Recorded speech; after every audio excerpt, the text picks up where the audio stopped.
ये बात साल 2012 की है। सोनभद्र की रहने वाली एक लड़की, जिसकी उम्र अभी 18 साल भी पूरी नहीं हुई थी, उस लड़की का गुपचुप तरीके से चोरी से गंदा और अश्लील वीडियो बना दिया जाता है। लड़की का वीडियो जब सामने आता है तो एक अधिकारी लगातार उसे ब्लैकमेल कर रहा था, उसे परेशान कर रहा था। लड़की इतना ज्यादा परेशान हो जाती है कि चारों तरफ से वो घिर जाती है और उसकी कहीं से कोई मदद हो नहीं पा रही थी।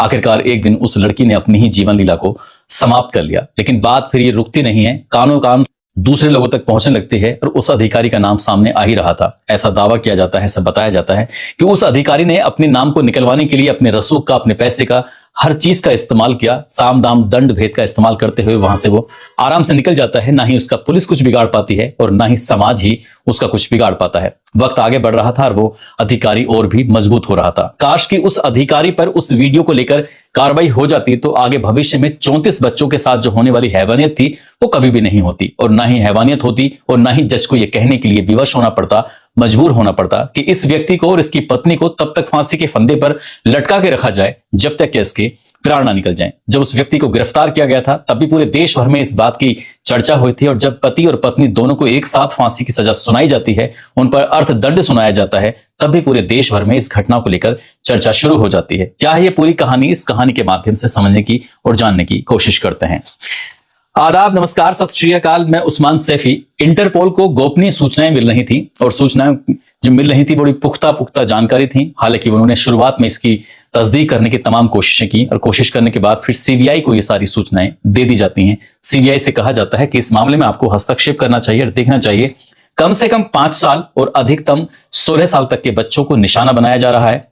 उन बच्चों की गंदी पिक्चरें, गंदी वीडियो, उनके साथ अश्लील हरकतें, उनके साथ सारी वो प्रक्रियाएं होती हैं जो बच्चों के साथ बिल्कुल भी नहीं होनी चाहिए। इन बच्चों के साथ ये सारा काम होने के बाद उनकी तस्वीरों को, उनकी वीडियो को रिकॉर्ड करने के बाद वो अलग अलग देशों में बेचा जा रहा है। जैसे ही सीबीआई ने ये बात सुनी और ये पता करने की कोशिश की तो लगभग 47 देशों में इस तरह की वीडियो, इस तरह की फोटो बेचे जा रहे थे और उसके एवज में लाखों रुपए कमाए जा रहे थे। इसी हिसाब से फिर ये भी पता करने की कोशिश की जाती है कि आखिरकार ये भारत के किस हिस्से के बच्चे हैं, किस जगह के बालक हैं। आखिरकार इंटरपोल की मदद से और फिर सीबीआई ने जो इसमें जांच पड़ताल करना शुरू किया है तो उत्तर प्रदेश के बांदा, हमीरपुर, चित्रकूट, इस जिलों के बच्चे वो पाए जाते हैं। ऐसा फिर सीबीआई ने इस मामले को गंभीरता से लिया और गंभीरता से लेने के बाद 31 अक्टूबर 2020 को इस मामले में एक एफआईआर दर्ज कर ली जाती है।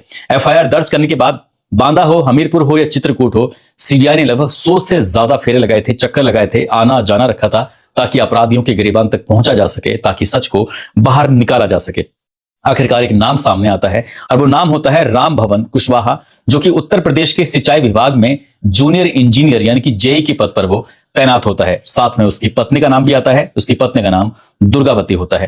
अभी सीबीआई इस मामले की अपने स्तर से ही जांच पड़ताल कर रही थी और रेकी करने की ये अपने जो सूत्र थे, अपने जो जानकार थे, उनको वो लगा देते थे कि आखिरकार पूरा मामला क्या है। इनके बारे में जो भी बारीक से बारीक जानकारियां हैं वो जुटाने की कोशिश की जा रही थी। तो ये बांदा के नरेनी खरोज एक जगह लगती है, वहां का रहने वाला होता है राम भवन कुशवाहा, और साल 2004 में इसकी दुर्गावती से शादी हो जाती है। साल 2009 और 10 की बात है। करवी में एक इलाका लगता है, वहां पर ये सिंचाई विभाग में इसकी तैनाती हो जाती है।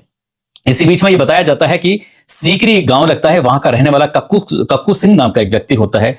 कक्कू सिंह के इसने घर में आसरा लिया, यानी कि वो किराए पर रहना शुरू कर देता है। इसी घर में एक महिला आती थी खाना बनाने के लिए, साफ सफाई करने के लिए, देखभाल करने के लिए। साथ में वो अपनी 2 बेटियों को भी लाया करती थी। और कुछ दिन के बाद आसपास के लोगों में इस बात की चर्चा शुरू हो जाती है, जो काम वाली आती है, खाना बनाने वाली आती है, उसकी बच्चियों के साथ कुछ ना कुछ गंदी हरकतें की जा रही हैं। जब ये बात चारों तरफ आग की तरफ फैल जाती है तब इस मकान के मालिक से सूचना दी जाती है कि देखो बच्चियों के साथ कुछ गलत हो रहा है। इसी बीच में लगभग 1.5 महीने बाद ही इस व्यक्ति से, जो जूनियर इंजीनियर यानी कि जेई होता है, उसको फिर मकान छोड़ने के लिए विवश होना पड़ता है। वो यहां से चला जाता है। साल 2012 में एक लड़की जो कि सोनभद्र के मुख्यालय की निवासी होती है, उसकी उम्र अभी 18 साल भी पूरी नहीं हुई थी कि उसका किसने वीडियो बनाया, और वीडियो बनाने के बाद ब्लैकमेलिंग में इस व्यक्ति का नाम भी शामिल हो जाता है। इसके बारे में बताया जाता है जब पुलिस प्रशासन वगैरह तक ये मामला पहुंचता नहीं है, ये इसमें कोई एफआईआर दर्ज होती नहीं है, और बड़ी ही आसानी से बताया जाता है कि ये आदमी वहां से बचकर निकल जाता है। इसमें और भी लोग शामिल थे, लेकिन इसका भी नाम ऐसा सामने वाली बात थी, लेकिन उस वक्त इसका कुछ नहीं बिगड़ पाता। ऐसा दावा किया जाता है कि या तो इसने अपने रसूख के बल पर या फिर पैसे के बल पर ना तो पुलिस कुछ कर पाती है, ना ही समाज इसमें कुछ ज्यादा हस्तक्षेप करता है, और ये बात आई गई हो जाती है। लेकिन जिस लड़की का वो वीडियो बना था, उस लड़की ने अपनी जीवन लीला समाप्त कर ली थी, यानी कि उसने अपनी जान दे दी थी। अब सीबीआई ने इस मामले में आगे कार्रवाई करते हुए 16 नवंबर 2020 को चित्रकूट एक एसडीएम कॉलोनी है और वहां पर छापेमारी करना जब शुरू किया है तो वहां जाने के बाद पुलिस को, इनकी सीबीआई को, लोकल पुलिस भी साथ में जाती है, तो 10 मोबाइल मिलते हैं, 2 लैपटॉप मिलते हैं, काम उत्तेजक वस्तुएं मिलती हैं, ऐसी वस्तुएं जिनसे क्या सेक्स पावर बढ़ाई जा सकती है, और साथ ही 6 मेमोरी कार्ड थे, 6 पेन ड्राइव थी, एक डिजिटल वीडियो रिकॉर्डिंग का कैमरा था और लगभग 8 लाख रुपए की नकदी थी। साथ ही नाइट विजन कैमरा जो कि रात में भी वो काम करे, और यौन वर्धक दवाइयां जिनसे क्या यौन उत्तेजना ज्यादा उत्पन्न हो, ज्यादा बढ़े, इस तरह की जो चीजें थी यहां से ये बरामद कर ली जाती हैं। और बरामद करने के बाद पेन ड्राइव के अंदर लगभग 34 वीडियो थी और 679 फोटो होते हैं। अब इन्हें तस्वीरों को देखने के बाद पुलिस सीबीआई को यकीन नहीं हो रहा था, जो अधिकारी थे उनको यकीन नहीं हो रहा था, क्योंकि उन 34 वीडियो के अंदर और इन फोटो के अंदर बच्चों की गंदी गंदी पिक्चरें थी, गंदी वीडियो थी, उन बच्चों के साथ अश्लील हरकतें हो रही थी, उनको अश्लील हरकत करने के लिए एक तरह से मजबूर किया जा रहा था, विवश किया जा रहा था, किसी की गरीबी का फायदा उठाने की कोशिश की जा रही थी, तो किसी को कोई लालच देने की कोशिश की गई होगी। 5 साल से लेकर 16 साल तक की उम्र के लड़के लड़कियों को इस तरह के प्रलोभन दिए थे। किसी को कह दिया जाता था कि तुम्हें मोबाइल मिलेगा, मोबाइल पर तुम वीडियो गेम खेल सकते हो, तुम मनचाही यूट्यूब पर वीडियो देख सकते हो, और किसी बच्चे को घड़ी का लालच तो किसी को चॉकलेट का लालच, इस तरह से 10 वर्षों तक ये प्रक्रियाएं चलती रहती हैं और बच्चों के साथ लगातार गलत हो रहा था। गलत करने वाला कोई और नहीं होता है, पति और पत्नी होते हैं।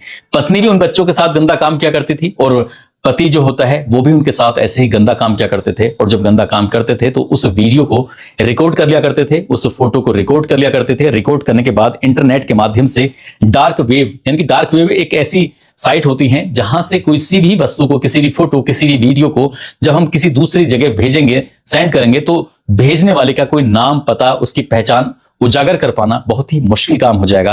लेकिन फोटो वो कहीं भी जा सकता है, किसी भी देश में, दुनिया के किसी भी हिस्से में जा सकता है। और इसी तरह से फोटो चाहे रूस हो या फिर फ्रांस हो या अमेरिका हो, चीन हो, इस तरह के लंदन हो, अलग अलग देशों में लगभग 47 से ज्यादा देशों में इस तरह की गंदी और घिनौनी कृत्य जो सामग्री होती है, फोटो होते हैं, वीडियो होती हैं, वो लगातार भेजी जा रही थी और उनसे पैसे कमाए जा रहे थे। इन्होंने उन बच्चों का इस्तेमाल करने के लिए साम, दाम, दंड, भेद, हर तरह की प्रक्रियाओं को अपनाया था। यदि किसी बच्चे ने विरोध करने की कोशिश की तो उसको डराया जाता था, धमकाया जाता था। हद तो तब हो जाती है जब अपने ही परिवार के बच्चों को, अपने ही रिश्तेदारों के बच्चों को भी इस कृत्य में शामिल कर लिया जाता है। आखिरकार पुलिस ने जब इन्हें गिरफ्तार किया, गिरफ्तार करने के 88 दिन के बाद ही चार्जशीट लगा दी जाती है, और चार्जशीट लगाने के बाद बच्चों के गवाहियां होती हैं। माँ बाप ने बहुत ज्यादा समर्थन दिया, साथ दिया। अगर माँ बाप साथ ना देते तो शायद इन बच्चों को इंसाफ मिलने में इतनी आसानी नहीं होती, बहुत ज्यादा मुश्किलें हो जाती। ऐसे ही साक्ष्य के तौर पर एक वीडियो का इस्तेमाल किया गया था। उस वीडियो में दिखाया जाता है कि 5 बच्चों के साथ अश्लील, सामूहिक रूप से अश्लील हरकतें की जा रही थी। उनके जो प्राइवेट पार्ट हैं या कुछ अलग अलग हिस्सों को छुआ जा रहा था, उनके साथ गंदा घिनौना कृत्य किया जा रहा था। इस तरह का वीडियो था जो अदालत में एक साक्ष्य के तौर पर, एक सबूत के तौर पर इस्तेमाल किया गया था। इस तरह के बहुत सारे वीडियो थे। लगभग 990 पेज की चार्जशीट लगाई जाती है और इस फैसले को आने में लगभग 5 साल के आसपास का वक्त लग जाता है। 20 फरवरी 2026 को बांदा की विशेष अदालत की तरफ से फैसला सुनाया जाता है कि पति और पत्नी ने बहुत ही गंदा कृत्य किया है। ये दुर्लभतम से भी दुर्लभतम मामला है, इसलिए इस मामले में पति और पत्नी को फांसी की सजा सुनाई जाती है। और फांसी के फंदे पर तब तक इन पति और पत्नी को लटका के रखा जाए जब तक इन दोनों के प्राण ना निकल जाएं। साथ ही पति पर 6,45,000 रुपए के आसपास का अर्थदंड लगाया जाता है, और जो पत्नी होती है उस पर लगभग 5,40,000 रुपए के आसपास का अर्थदंड लगाया जाता है, क्योंकि धाराएं जो थी वो अलग अलग धाराएं थी। इस हिसाब से पूरा कैलकुलेशन करने के बाद, जोड़ने के बाद ये अर्थदंड लगाया जाता है पति और पत्नी पर, दोनों पर अलग अलग। इसमें और भी जो व्यक्ति शामिल था उस व्यक्ति की फाइल को बिल्कुल अलग कर दिया जाता है, लेकिन पति और पत्नी की फाइल को एक साथ सुना जाता है। साथ ही उन बच्चे, जो पीड़ित बच्चे होते हैं, पीड़ित बच्चों के लिए उत्तर प्रदेश सरकार की तरफ से भी आदेश कर दिया जाता है कि इन बच्चों को, पीड़ित बच्चों को, उनके परिवार को 10-10 लाख रुपए का मुआवजा भी मिलना चाहिए। इसी बीच में जब वो जेल जा रहे थे, पुलिस ने पकड़कर गिरफ्तार करने के बाद, सजा होने के बाद जब इन्हें जेल भेजा जा रहा था, तो रास्ते में मीडिया ने जानने की, पूछने की कोशिश की, तो इसमें ये बोलते हैं कि अभी तो हाई कोर्ट बाकी है, अभी सुप्रीम कोर्ट भी बाकी है, अभी बहुत सारी प्रक्रियाएं बाकी हैं, इसलिए निचली अदालत के इस फैसले को कोई ऐसे नहीं है आगे चल के चैलेंज देंगे, इस तरह की जो बात कर रहे थे उन्हें देख के लग रहा था कि जैसे बहुत ही ज्यादा अति आत्मविश्वासी हैं, उनका शायद भविष्य में कुछ होने वाला नहीं है, कुछ ना कुछ प्रक्रियाओं के साथ जैसे वो पहले बचता रहा होगा शायद वैसे ही बच जाएगा। क्योंकि जो बच्चे थे उन बच्चों के परिवार वालों ने अगर आवाज भी उठाने की कोशिश की होगी तो शायद उन्हें किसी न किसी रूप से शांत कर दिया गया था। यही नहीं, जो पत्नी होती है दुर्गावती, इस पर इस तरह के आरोप लगते हैं कि इसने बच्चों के परिवार वालों को प्रलोभन देने की भी कोशिश की, उन्हें डराया भी, धमकाया भी, सारे वो साम दाम दंड भेद की प्रक्रियाएं उन्होंने प्रयोग की जिससे कि उन्हें वो अदालत तक ना पहुंच सकें और ये मामला बिल्कुल खारिज हो जाए, खत्म हो जाए। लेकिन इसमें सीबीआई का बहुत ही शानदार रोल रहा और सीबीआई की मदद से आखिरकार उन्हें सजा मिल जाती है। लेकिन वो बाद में ये भी कहते हैं पति और पत्नी कि उन्हें फंसाया गया है, वो पूरी तरह से निर्दोष हैं, उनके कई बहुत करीबी रिश्तेदार हैं, उन्होंने पूरा जाल बुना, जाल बुनने के बाद उन्हें इस तरह के जाल में फंसा लिया है और वो ऐसे नहीं है जैसा इन्हें दिखाने की कोशिश की गई है। फिलहाल उन दोनों को फांसी की सजा का हुक्म दिया गया है। वो कब होगी कब नहीं होगी, क्योंकि उनके पास वाकई हाई कोर्ट हो या सुप्रीम कोर्ट हो या राष्ट्रपति के यहाँ पर कई अपील वो कर सकते हैं और अपील में वो कितना वक्त लग सकता है इसके बारे में भी कुछ कहा नहीं जा सकता। दोस्तों, इस पूरे घटनाक्रम को सुनाने का उद्देश्य किसी को परेशान करना नहीं है, किसी का दिल दुखाना नहीं है, बल्कि आपको जागरूक करना है, आपको सचेत करना है, आपको बताना है। या यदि आपके आसपास अगर इस तरह की कोई भी वारदात होती है तो आप नजदीकी पुलिस स्टेशन में गोपनीय पत्र लिख सकते हैं, आप सीबीआई को पत्र लिख सकते हैं, आप बहुत सारी एजेंसियां होती हैं उनको पत्र लिख सकते हैं ताकि इस तरह के अपराध पर रोक लगाई जा सके, इस तरह के अपराध को बिल्कुल खत्म किया जा सके। जाते जाते बिहार के रहने वाले हैं राहुल रितेश पटेल, आज इनका जन्मदिन है, इनको जन्मदिन की ढेरों सारी शुभकामनाएं, बहुत बहुत मुबारकबाद।